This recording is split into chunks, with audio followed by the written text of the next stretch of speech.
অনেকটা দেরি হয়ে গেল রে রওনা দিতে দিতে। সব দোষ আনিসের, তোর জন্যই দেরি। আরে বাবা, তো কি হয়েছে? আমাদের তো প্ল্যানই করা আছে সারা রাত নদীর পাড়ে কাটাবো। একটু দেরি হলে কি বা হবে? চল চল, তাড়াতাড়ি পা চালা, আর কথা বাড়াস না। তোরা এত বক বক না করে পা চালা তাড়াতাড়ি। রোহিত, আনিস, গোপাল, রঘু আর মোহিত যাচ্ছে গ্রামের ওই শেষ মাথার নদীর পাড়ে। সকলেই আজ ঠিক করেছে পিকনিক করবে।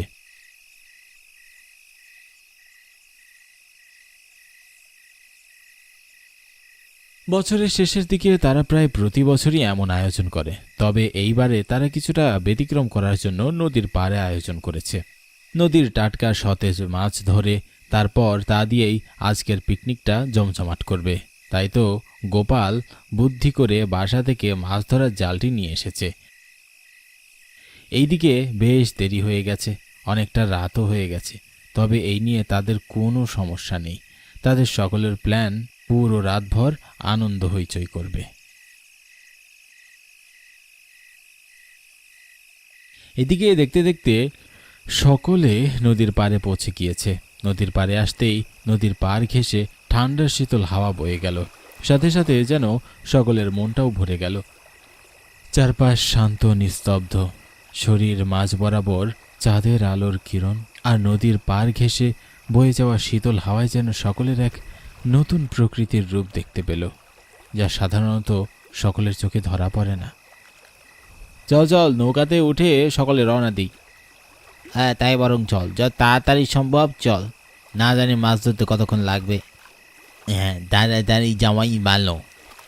তারা নিজেদের মধ্যে কথাবার্তা বলে নৌকাতে ওঠার সিদ্ধান্ত নিল।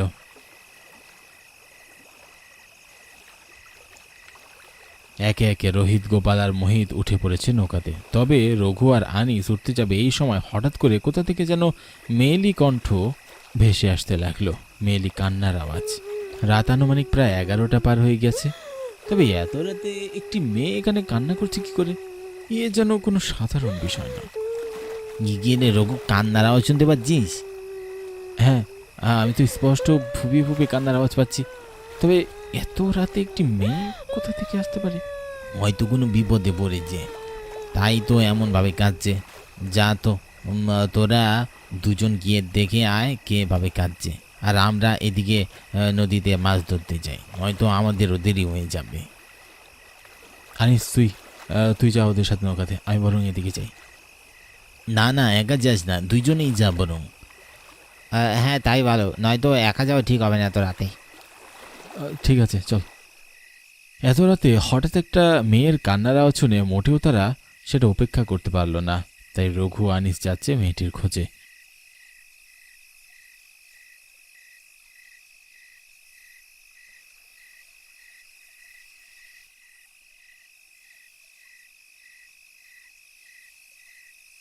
কোথায় থেকে এই মেয়ে আসছে বা কেনই বা কাঁদছে? হয়তো কোনো বিপদে পড়েছে, তাই যদি পারে উদ্ধার করার জন্য দুজনেই সামনের দিকে হেঁটে যাচ্ছে। চারপাশটাও বেশ নিঝুম, আস্তে আস্তে মনে হচ্ছে যেন আলো ফুরিয়ে আসছে। তারা দুজনেই অন্ধকার পরিবেশের ভিতরে ঢুকে পড়ে। আশেপাশে কোথাও কোনো মানুষ নেই, খা খা করছে চারপাশ। এসবের ভিতর দিয়ে রঘু আর আনিস হাঁটছে গন্তব্যহীন পথে। হঠাৎই শিয়াল আর কুকুরের ডাক শুনতে পাওয়া গেল, বেশ জোরে ডাকছে। তাদের ডাকে যেন মুহূর্তেই চারপাশটা পাল্টে গেল। শান্ত নীরব পরিবেশ থেকে মুহূর্তেই অশান্ত হয়ে গেল। তবে হঠাৎই শিয়াল কুকুরের ডাকের মাঝে যেন মেয়েটির কান্নার আওয়াজ থেমে গেল। এতক্ষণ বেশ কান্নার আওয়াজ ধরে এগোচ্ছিল তারা, তবে হঠাৎ কান্নার আওয়াজ বন্ধ হওয়াতে তারা থমকে দাঁড়ালো। প্রায় অনেকটা পথ এগিয়ে গিয়েছে তারা, একেবারে নদীর পাড় ছাড়িয়ে জঙ্গলের ভিতর। কে কিরে আনিস, কিছু শুনতে পাচ্ছিস? না তো, মেয়েটির কান্নার আওয়াজ তো শুনতে পাচ্ছি না, শুধু শিয়াল কুকুর ডাকছে। হ্যাঁ, তাই তো। ধুর, কি এক ঝামেলা! হয়তো মেয়েটি কোথাও চলে গিয়েছে, তাই পাওয়া যাচ্ছে না। চল, আমরা আমাদের জায়গায় ফিরে যাই। তাই ভালো, শুধু শুধু সময় নষ্ট হলো। আনিস আর রঘু মনে মনে খুব বিরক্ত হলো। পিকনিকে এসে যে এতটা সময় নষ্ট হবে তা তারা ভাবতেও পারেনি। এতক্ষণে নিশ্চয়ই তারাও নদীর মাঝখানে চলে গিয়েছে। সব ভাবতে ভাবতে বেশ বিরক্তি ভাব নিয়ে দুজনে আবার হাঁটতে লাগলো নদীর পাড়ের উদ্দেশ্যে। দেখতে দেখতে তারাও নদীর পাড়ে পৌঁছে গেল।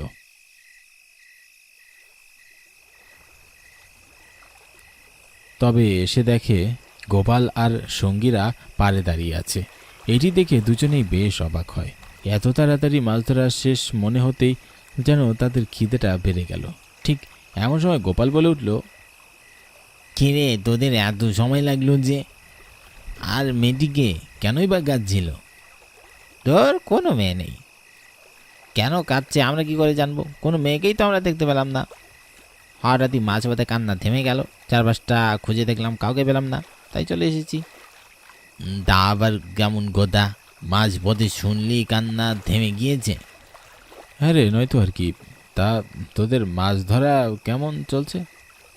আরে আমরা তো এখনো রওনা হইনি, তোরা আসছিস না বলে ভাবলাম তোদের বিপদ হলো কি না, তাই ওদিকে যেতেই তোরা এলি।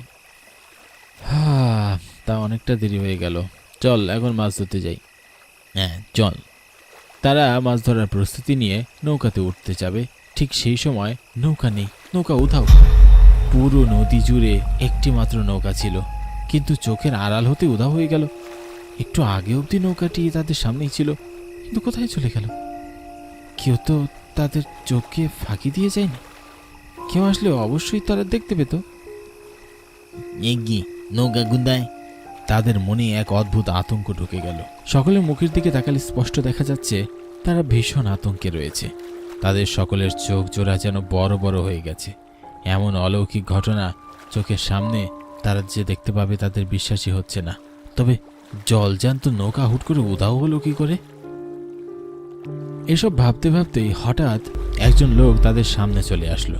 তবে কোথা থেকে যে তিনি আসলেন কিচ্ছু টের পেলাম না। চোখের সামনে আপনা আপনি লোকটি চলে এসেছে। তারা প্রথমে দেখে কিছুটা চমকে উঠল।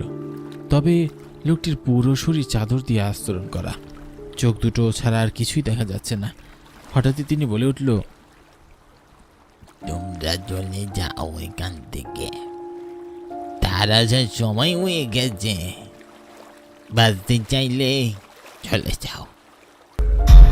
মানে কি বলছেন এসব? কে কে মারবে আমাদের? সে এসেছে, এসেছে, তোমরা পালিয়ে যা, পালিয়ে যা। একথা বলেই লোকটি আর দাঁড়ালো না। চোখের পলকে এমন বয়স্ক লোক এভাবে উধাও হয়ে যেতে দেখল। এত বয়সে এত জোরে হাঁটতে দেখে সকলেই থমকে গেল। কিন্তু লোকটির কথায় যেন বেশ রহস্য ছিল। তিনিও বেশ ভয় আর আতঙ্কে এসব বলছিলেন। কিন্তু কেন এসব বলে গেলেন? আর কেই বা আসবে? এসব প্রশ্নের উত্তর খুঁজতে যেন তাদের মাথা ঘুরাচ্ছিল। সব কেমন যেন উলট পালট হতে লাগলো। ঠিক এমন সময় তাদের চোখে পড়ল সেই নৌকাটি ভেসে আসছে। তৎক্ষণাৎ তাদের চোখ দুটোকে তারা বিশ্বাস করতে পারল না। ভয়ে যেন সকলেই থরথর করে কাঁপতে লাগলো। নৌকাতে কোনো মাঝি নেই, আপনা আপনি নৌকাটি ভেসে আসছিল তাদের দিকে। এসব দেখে তাদের হাত পা অনবরত কাঁপতে লাগলো। কি করবে আর কেউ বুঝে উঠতে পারছিল না। চোখের আড়ালেই যেন নৌকার গতি বাড়তে লাগলো। তবে এইবারে যেন নৌকা মাঝিহীন নয়, আস্ত একটা যুবতী মেয়ে সাদা শাড়ি পরে নৌকা চালাচ্ছে। তবে এতক্ষণ নৌকায় ছিল না কেউ। হঠাৎ হঠাৎ করে মেয়েটি কোথা থেকে হাজির হলো। তাদের মনে হলো তারা যেন চোখে ভুল দেখতে লাগলো। কিচ্ছুটি আর বিশ্বাস করতে পারল না। ভয়ে তাদের বুকের ভেতরটা দুকদুক করতে লাগলো। ঠিক সে সময় মেয়েটি তাদের সামনে এসে দাঁড়ালো। মেয়েটি সাদা শাড়ি পরা, স্পষ্ট রক্তের দাগ, চোখ দুটো লাল টকটকে, যেন আস্ত গিলে খাবে সকলকে। ঠিক এমন সময় মেয়েটি বলে উঠল, আজ তোদের দিন শেষ, আমার হাতেই তোদের মৃত্যু লেখা আছে। আর তার এই অট্টহাসির শব্দ যেন পুরো পরিবেশকে ঝাঁকিয়ে তুলল। সকলে যেন ভয় আর এক মুহূর্ত দাঁড়িয়ে থাকতে পারল না। কোনো কথা ছাড়া সকলে একসঙ্গে প্রাণপণে দৌড়াতে লাগলো। তাদের পিছনে পিছনে সেই মেয়েটিও হাওয়ায় উঠতে লাগলো। তাদের গতি থেকে মেয়েটির গতি ক্রমাগত বেড়েই চলেছে।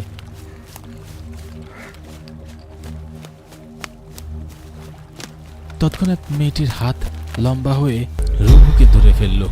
রঘু আর দৌড়াতে পারল না, সে আটকে পড়ল মেয়েটির হাতে। আর বাকি চারজন দৌড়ে পালিয়ে গেল। তাদেরকে আর মেয়েটি ধরতে পারল না। মেয়েটি রঘুকে এক ঝটকানিতে তার সামনে হাজির করল। মেয়েটির হাতের স্পর্শ পেতেই যেন তার প্রাণ বেরিয়ে যাচ্ছিল। মেয়েটির বড় বড় নখের কোনা রঘুর গলায় যেন ফুটাচ্ছিল। অনবরত মেয়েটির হাত তার গলায় চাপ সৃষ্টি করতে লাগলো। সে চাপ বাড়তেই তার নিঃশ্বাস বন্ধ হয়ে যেতে লাগলো। সে নিঃশ্বাস নেওয়ার জন্য ছটফট করতে লাগলো, তবে হঠাৎই আর নিঃশ্বাস নিতে পারছিল না। তার শ্বাস প্রশ্বাস বন্ধ হয়ে যাওয়ার উপক্রম হলো। সঙ্গে সঙ্গে তার শরীর নিস্তেজ হয়ে গেল। এরপরই শরীর পড়ে রইল মাটিতে। মেয়েটিকেও আর আশেপাশে দেখা গেল না। সেও যেন নিমেষেই উধাও। পরদিন সকাল হতেই চারপাশ সূর্যের আলোয় বেশ ঝকঝকে করতে লাগলো।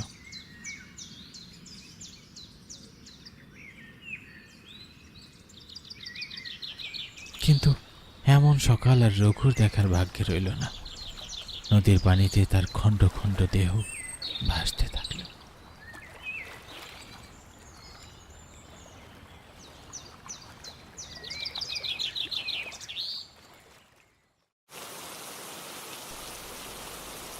আজ শুক্রবার।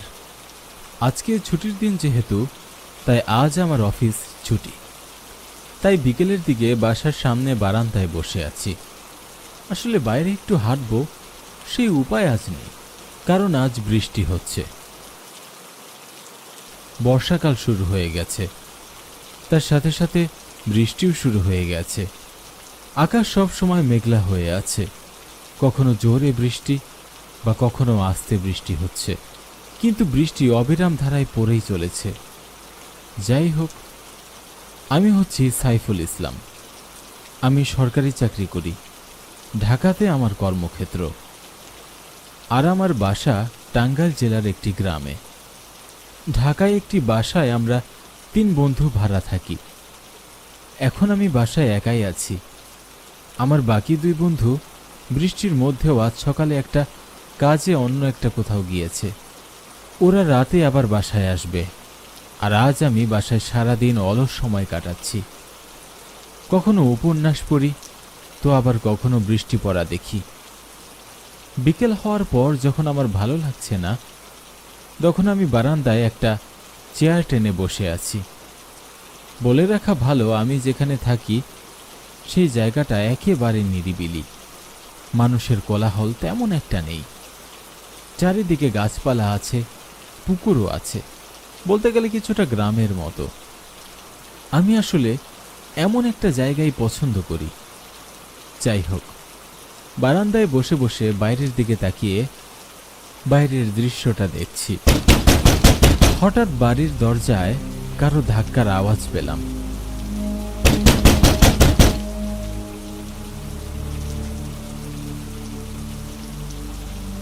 এই বৃষ্টির মধ্যে আবার কে আসলো? আমার বন্ধু তো রাতে আসবে বলেছে, কি জানি আবার এখনই আসলো নাকি।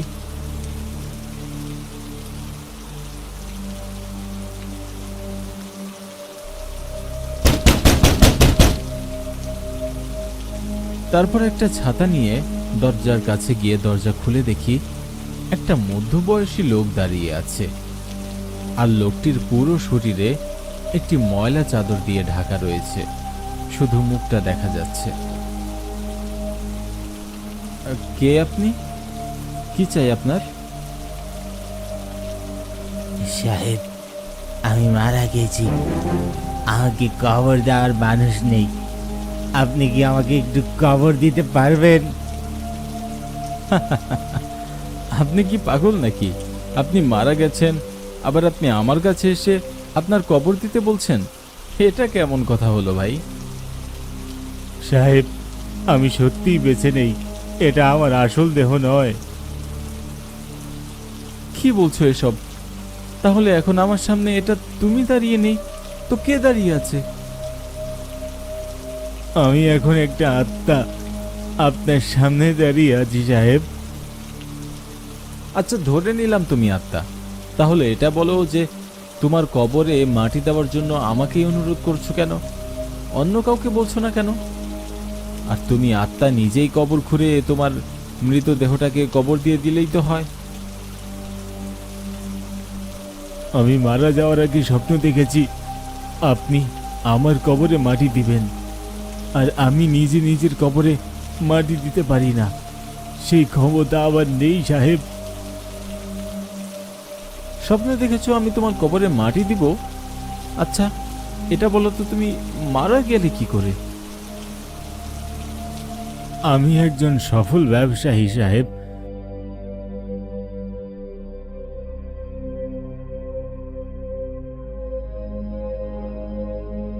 গত রাতে ফল বিক্রি করে আমি বাসায় ফিরছিলাম, তখন 3 জন সন্ত্রাসী আমার পথ আটকে আমার শ্বাসরোধ করে আমাকে হত্যা করে, আর তারপর আমার টাকাগুলো সব নিয়ে আমাকে একটা কবরস্থানে নিয়ে গিয়ে কবর খুঁড়ে আমাকে সেই কবরের মধ্যে ফেলে দেয়।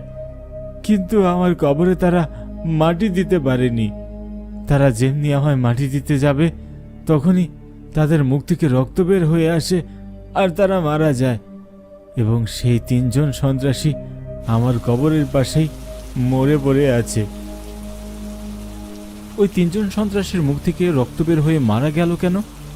আর যদি গত রাতে এই সব ঘটেই থাকে, তাহলে আজ সারাদিন তোমাদের মৃতদেহগুলো কোনো লোক দেখলো না কেন? ওই 3 সন্ত্রাসী লোক কেন মারা গেল এটা আমি জানি না সাহেব। হতে পারে খোদাই তাদের পাপের শাস্তি দিয়ে তাদেরকে শিক্ষা দেওয়ার চেষ্টা করেছে। আর সাহেব, ওই কবরস্থান খুবই নির্জন জায়গা। কেউ মারা গেলে লোকজন সেখানে শুধু মৃত ব্যক্তিটিকে কবর দিতেই যায়। তাছাড়া ওই জায়গায় দিন বা রাতে কোনো সময় কেউই যায় না। তাই কেউ জানে না যে আমার লাশ সন্ত্রাসীদের কারণে ওখানেই পড়ে আছে। তোমার কথা আমার বিশ্বাস হচ্ছে না। এমনটা তো কখনোই সম্ভব না। তুমি আমার সাথে মজা করছো, তাই না? না সাহেব, মজা নয়। আমার সাথে কবরস্থানে চলুন, তাহলে সব কিছু আপনি বুঝতে পারবেন। এই বৃষ্টির মধ্যে তোমার সাথে আবার কবরস্থানে যাব?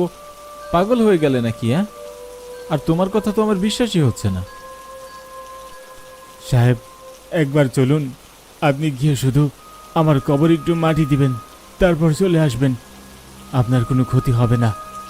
কবরস্থান বেশি দূরে নয়, যেতে খুব একটা সময়ও লাগবে না। তারপর লোকটির জোরাজুরিতে রাজি হয়ে গেলাম। আসলে আমারও একটু কৌতূহল জাগছে, এটা ভেবে যে লোকটি এতক্ষণ আমায় এসব কি বলছে, এগুলো বলার মানে কি। বিষয়টা পরিষ্কার হওয়া দরকার। আমি তো এখনো বিষয়টি বিশ্বাসই করতে পারছি না। আমার কাছে লোকটিকে তো পাগলই মনে হচ্ছে। যাই হোক, লোকটির সাথে যেতে আমি রাজি হলাম। বৃষ্টিও এখন তেমন জোরে পড়ছে না, এখন টিপটিপ করে বৃষ্টি পড়ছে। এবার আমি লোকটির সাথে চলা শুরু করলাম। লোকটি সামনে হাঁটছে আর আমি লোকটিকে অনুসরণ করে পিছু পিছু হাঁটছি।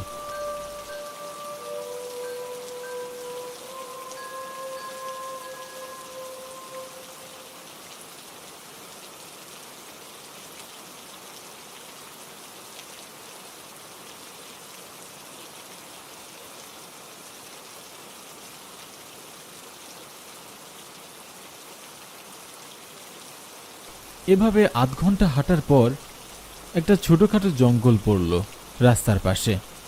লোকটি সেই দিকে গেল। এবার আমি লোকটিকে ডাক দিলাম, জঙ্গলের দিকে সে কেন যাচ্ছে? কিন্তু লোকটি আমার কথার কোনো উত্তর দিল না। আর কি, আমিও গেলাম লোকটির পিছু পিছু জঙ্গলের মধ্যে।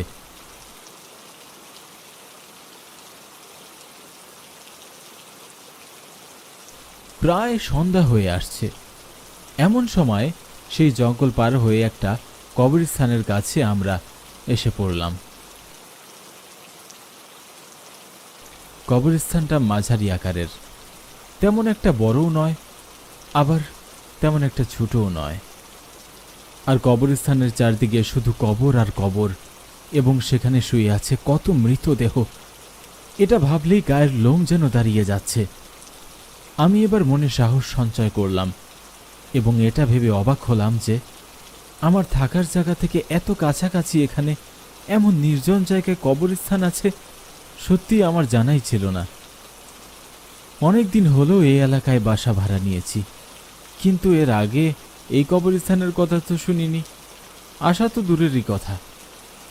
যাই হোক, এবার লোকটির পিছু পিছু কবরস্থানের আরও ভিতরে গিয়ে দেখলাম 3টা মৃতদেহ পড়ে আছে, আর তার পাশে একটা বড় খোঁড়া আছে, কিন্তু কবরে কোনো মাটি দেওয়া হয়নি। কবরের পাশে মাটি জড়ো হয়ে আছে, আর কাছে একটা কোদাল। আমি এবার এটা দেখে ভয় পাওয়ার থেকে অনেক বেশি অবাক হলাম যে লোকটি তার মানে আমায় সব সত্যি কথা বলেছিল। এই 3 ব্যক্তি তাহলে লোকটিকে খুন করেছে, আর তারপর তাদের মুখ থেকে রক্ত পড়ে তারা 3 জনও মারা গিয়েছে। না, এটা তো কোনোভাবেই হতে পারে না। এটা কি করে সম্ভব? তারপর সামনে তাকিয়ে দেখি লোকটিকে মাটি দেওয়া হয়নি। সে কবরস্থানের পাশে দাঁড়িয়ে কবরের মধ্যে তাকিয়ে আছে। এবার আমার অনেক কৌতূহল হলো, লোকটি কবরের মধ্যে তাকিয়ে কি দেখছে তা দেখার জন্য আমি এগিয়ে গেলাম। এগিয়ে গিয়ে লোকটির পাশে দাঁড়িয়ে কবরের দিকে তাকিয়ে যা দেখলাম, এতে আমার কৌতূহল যে এভাবে মিটবে আমি কখনো ভাবতেও পারিনি। আমি কবরের দিকে তাকানোর পর দেখলাম যে লোকটির সাথে আমি একটু আগে কথা বললাম, যাকে পাগল ভাবলাম, সে এখন আমার পাশে দাঁড়িয়ে আছে, আর সেই লোকটি কিনা কবরের মধ্যে শুয়ে আছে। লোকটির চোখ একেবারে বন্ধ। লোকটিকে দেখেই বোঝা যাচ্ছে যে প্রাণহীন একটা দেহ কবরে শুয়ে আছে। আর এটা দেখে আমার ভয় হওয়ার থেকে প্রচণ্ড অবাক হলাম, আর আমি যেন বাকরুদ্ধ হয়ে গেলাম। আমার মুখে যেন কোনো কথা নেই। কবরের মধ্যে থাকা ব্যক্তি আর আমার পাশে যে আছে, যার সাথে কিছুক্ষণ আগেও আমি কথা বললাম, তারা দুজন দেখতে হুবহু একই রকম। এটা কি করে হতে পারে? আর আমার পাশে যে আছে, তাহলে সে কে? এবার আমি আমার পাশে দাঁড়িয়ে থাকা সেই লোকটির দিকে তাকালাম। তাকিয়ে দেখি সে নেই, একেবারে উধাও। চারিদিকে তাকিয়ে দেখি লোকটি কোথাও নেই। পুরো কবরস্থানে শুধু আমি একা দাঁড়িয়ে আছি। এবার আমার একটু ভয় ভয় করতে লাগলো। ভয়ে আমি কৌতূহলবশত আবার কবরের মধ্যে তাকালাম। তাকিয়ে দেখি লোকটির মৃতদেহ এবার আমার দিকে চোখ খুলে তাকিয়ে আছে এবং আমাকে বলে, সাহেব, আর দেরি করবেন না, জলদি কোদাল দিয়ে আমাকে কবর দিয়ে দিন।